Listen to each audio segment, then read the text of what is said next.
is just fantastic. Hello everyone, welcome to the second video of 2025. I hope you're all having a marvellous day today. Today I want to do something that I'd like to call TikTok trash. Right, alliteration is fun. If you want to add any extra T's to it, by all means do so in the comments. Best one gets pinned. I have in the past covered, on Omegon 2 especially, people on TikTok who, say dumb things, do dumb things, or e-beg it in a rather weird way. I think I may have covered one or two of them on this channel as well, but I thought, there's a lot of stupid on TikTok. It regularly features in the exhibition of stupid people. Why not do an entire video dedicated to it again? Because I've done more in the past, I know I have. With this TikTok trash, I want to show you different aspects of what is regularly seen on that platform. A platform that is essentially one massive hug box. You can criticise them, those that say and do the dumb things, but there is a high risk if they are a live streamer, you'll just be banned, or they'll use you to do responses. A lot of creators on that site that lean heavily towards responses to negative comments thrive under it, but generally speaking, a lot of comments get removed for violating community guidelines. As a platform, TikTok is where many creators go to be the bestest of best snowflakes. A word I really don't think we should still have to use to describe this type of person. But it's also where some go, because it's easier for live streaming anyway, to saturate a market with a one-dimensional play, making something unique to you apparently, but in reality making you look like an even bigger e-begging grifter. And before someone says that's basically as well, since I've acknowledged my errors in the past, you might have noticed I don't generally make it a point to shill or promote things. Consider it a lesson learned. Thank you. The first area we're going to go to are the creators, more notably those that promote unhealthy living. The second part will be those that are mostly live streamers. So the first video will be this person, who I have in fact covered, I believe on Rumble and on Omegon 2. I assure you that whether or not I eat 5,000 calories a day, systemic anti-fat bias still exists. Over the Christmas period, I made it a point to, on Christmas Day especially, or Moistmas Day, to count the calories from all the food I did consume and all the drinks I consumed, because they carry calories as well. It was mead, of course there are calories, rum liqueurs, and that's quite sugary. Even when I let go for one day, I still can't hit 5,000 calories. To do so is quite the accomplishment. I'm sure there are others who are mostly American, no offense intended, but you guys know how to eat, who can put away a lot of fried foods. The nearest I can get is 3,500, and that's from sitting in my office eating quite a large number of Cadbury's cream eggs. I have never spent so long on a treadmill in my entire life afterwards. It was still worth it though, let's face it. And this, by the way, you responding to a comment highlighted in an earlier comment I've made before the video began, does not highlight any kind of fat phobia. But do continue, your video is quite short and I'd like to move through a few other ones. And I am certainly not going to count how many calories I eat in a day to win an internet argument. I'll be honest with you, if you want to beat the internet, don't put anything about your health online, because you'll never win. Ever. The internet, because of many tisms, will zero in on your weaknesses and they will flay you for it. I don't generally make it a point to respond directly to any negative comments I get, anywhere, because I've been here for 9.5 years. I know what happens next. Also, don't base your health on those that leave negative comments towards you or use it as a reason to invigorate yourself. You don't need invigorating, you need to shred and count your calories. Because how much I personally eat simply doesn't matter in this discussion. We're not talking about me individually at all, so my health or size doesn't matter. We are talking about how our society is set up in such a way to harm fat people. I think you'll find if you want to raise the point of designing to harm people as a society, it would include all people, because many countries seek to keep their governments in power by lowering the standards for everyone else, pulling the ladder out from underneath. Sounds a bit conspiratorial, but education standards change with new governments. Food quality standards are of course a topic for discussion. Taxation is another problem as well, which of course is theft. To think that by being challenged on your beliefs, that because of how you look, you have no leg to stand on, which I could believe to be the case in a very literal way anyway, makes you look like you are trying to use it as an excuse to hide behind fat phobia as a shield when you yourself are a human meat shield. Since we're in the realm of fat phobia, which I think is a load of bollocks, let's go to another one. Even staying in the truck, people still stare. Just because of my size. It's the same as if a person doesn't have any legs. You don't stare at somebody. I mean, you just don't do that. It makes me feel like I'm not a person, like I'm an object. Now, I'm not going to sit here and mock this individual because of insecurities.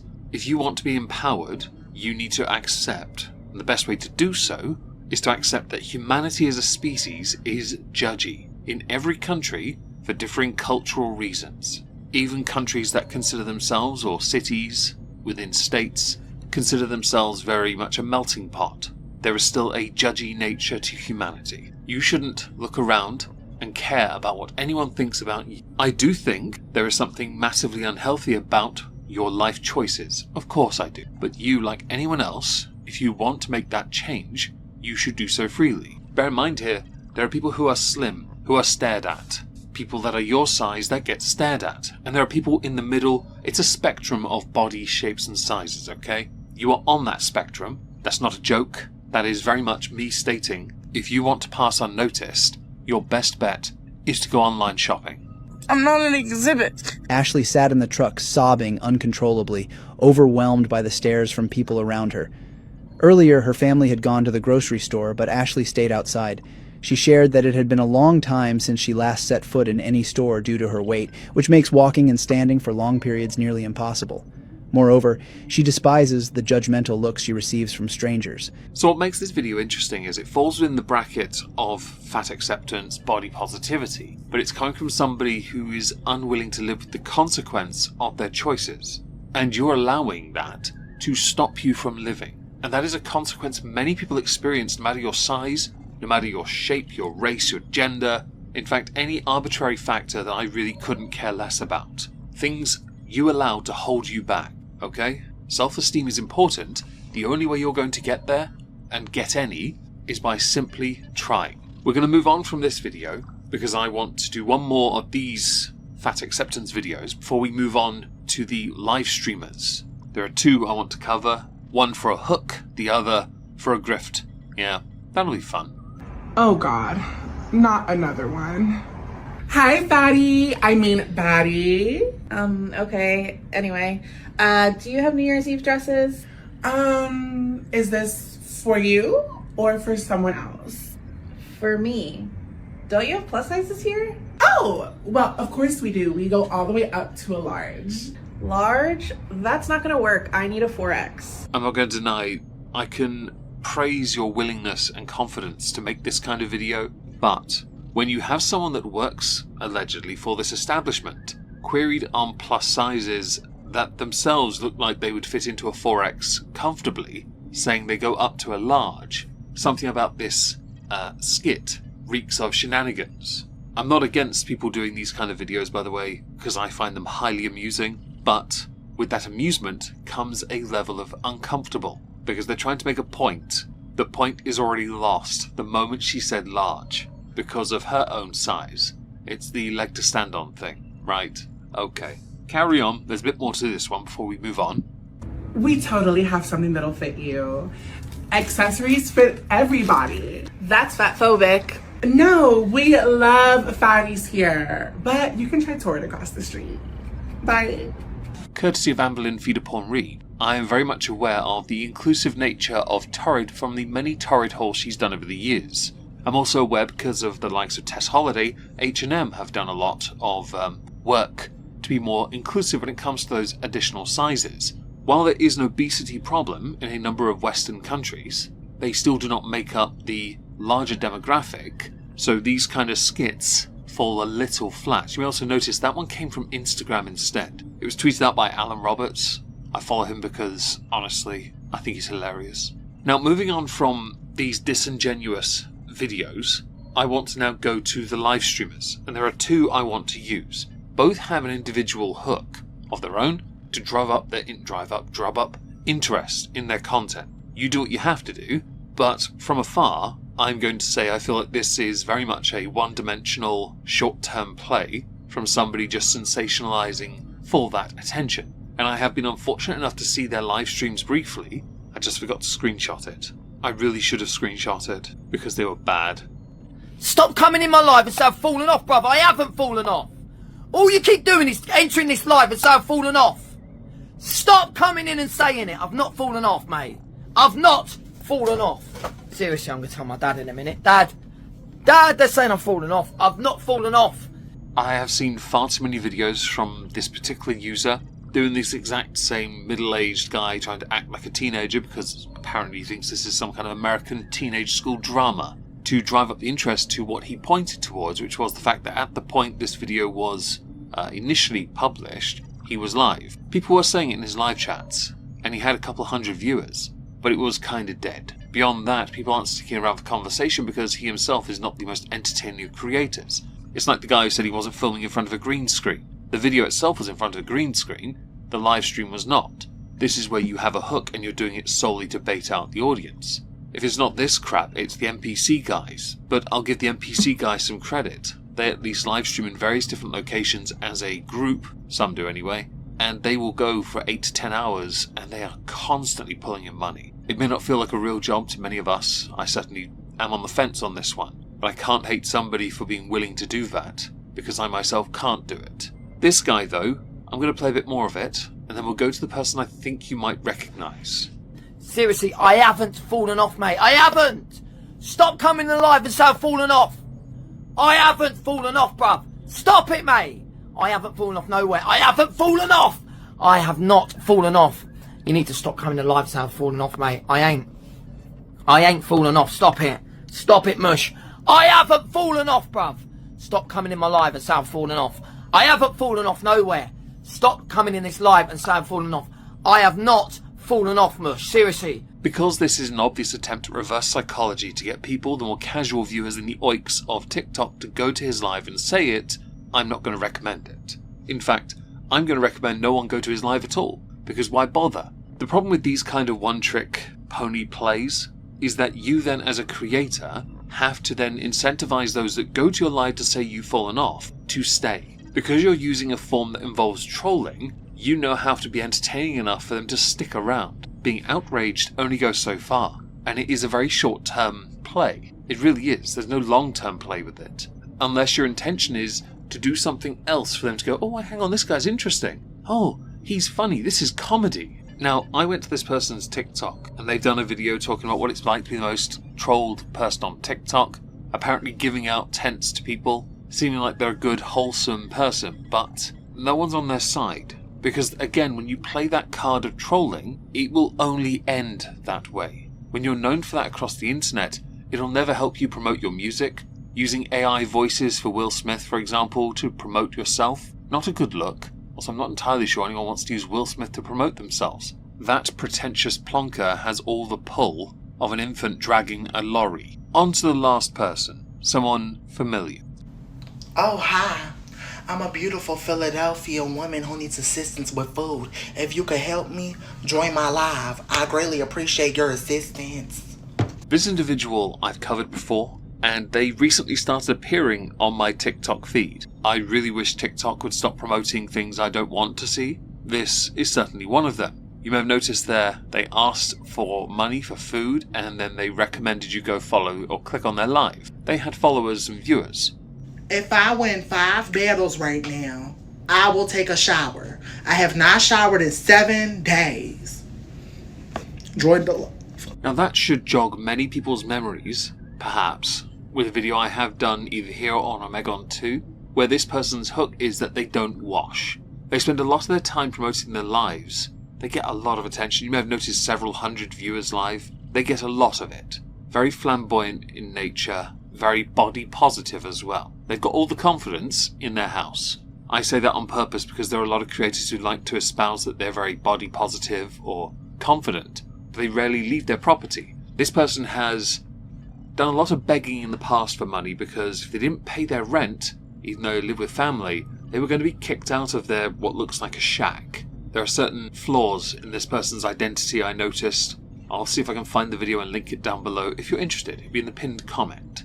Until someone says something funnier and I unpin it. To the third and final video from this particular creator. I owe $3,000 in rent. I have to the 15th or I'm going to be evicted from here. I don't know what I'm gonna do. This is all part of the one-dimensional play from a con artist. They've done this before, over-exaggerating their needs, promoting their live as a reason then to get that, live stream money. Because they're not going to get it from videos. Videos on TikTok are dead.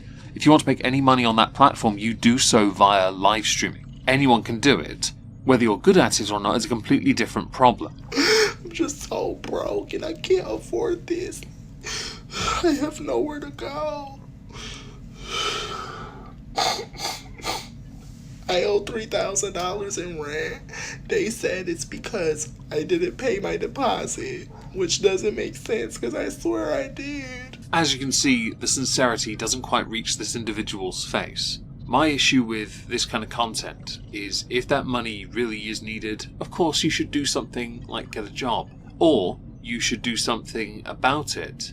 A debt payment plan, or perhaps start packing your bags to go live somewhere else. In the knowledge that you didn't put a deposit down and you're likely not going to get any help here. This creator though has in the past used this kind of, oh my god, I'm in debt. Yet they live in what is considered squalor to beg for people to go to their lives to give them money through those lives. My issue is that you're making your problems everyone else's.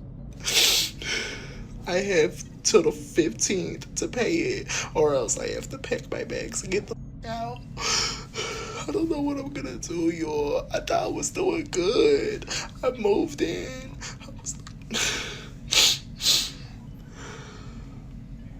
Okay. Let me stop you right here. Anyone want to place bets that what they're going to do next is ask their audience for that help to pay $3,000 in owed rent? Since they don't live the most flamboyant of lifestyles, yet they pull in phenomenal numbers in live format, I can imagine they're blowing the money on something, and I'm guessing a fair chunk of that is food, based on your size, not fat shaming, just stating the obvious.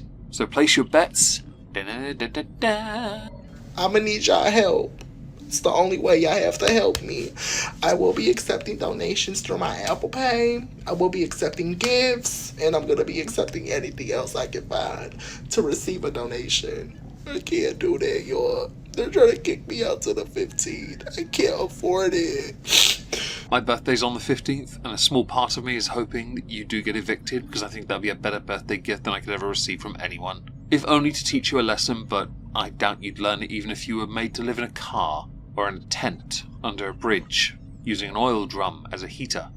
A future you would actually look quite good in. I have very little sympathy for creators that I've shown today, on purpose. I really don't have sympathy, because many of them dig the hole they have dug for themselves. Some use it as a way to espouse their beliefs, like the first person we covered. The second used it as an excuse to hold herself back. The third cringed me out of my skin. The fourth tries to play victim in a comedic fashion but fails magnificently. The cope is all present. And this loser, well, yeah. Some people are just open and honest about the fact they want your money. Can't hate him for that, her for that. Can't hate them for that. But I can look down upon this individual, Jasmine, and say, no, not for me, thank you, not recommended. Ta-ta. As a final thing, I forgot to play it last night. I played Winter Assault Dawn of War on Twitch instead because I couldn't be bothered. I'm going to play Euro Truck tonight. If you're interested, link to my Twitch is in the pinned comment with the sources until someone says something funny and I pin that instead. Hope to see you there. If not, have a wonderful day. Thank you so much for listening.